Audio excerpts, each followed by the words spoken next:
Okay na to. Kita niyo naman ako dito. Ay, wala naman.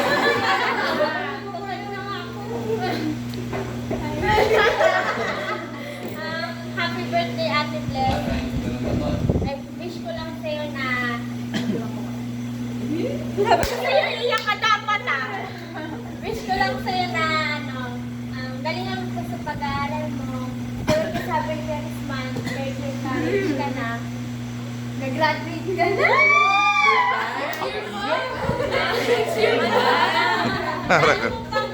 Galingan sa school and sana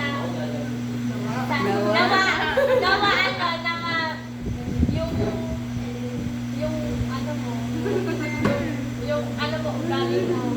Pero okay naman na ngayon. Yung mo lang, sana hindi na ulit mabalik yung dati pagpasok sa church.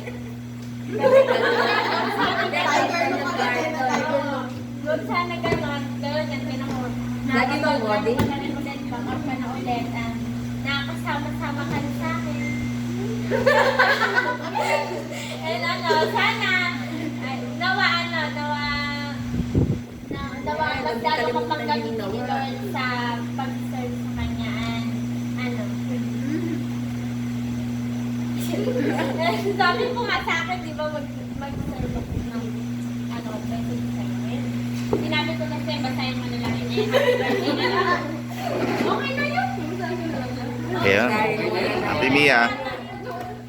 Uy, okay na. Ako yung dito. May konti ko pa na ako. Happy birthday, Ate Bless. Remember that Philippians chapter 4 verse 13.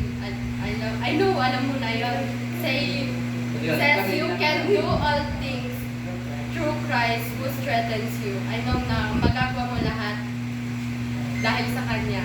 And then, kaya huwag kang matakot sa anumang pagsubok because God will never leave you your side. Keep trusting His timing and amazing things are still waiting for you. Ate Bless, like what Silas said. Yes! Like what Silas said na sana ito na nga yung panimula. Like kung katulad na sinabi ko sa'yo dati na binigyan na kita ng new nickname, di ba? Sinabi ko sa'yo yun nung nag-youth camp tayo, nung binigyan kita ng nickname nun. I know, ayun pa rin kaso binlock mo ako eh. Wala na yung nickname na yun. Pero ayun pa rin yung magiging nickname ko sa'yo. Siguro, ayun na, Ate Heart yung magiging nickname ko na sa'yo. And yung na yun, yung nag-youth camp tayo nun sa Pandi.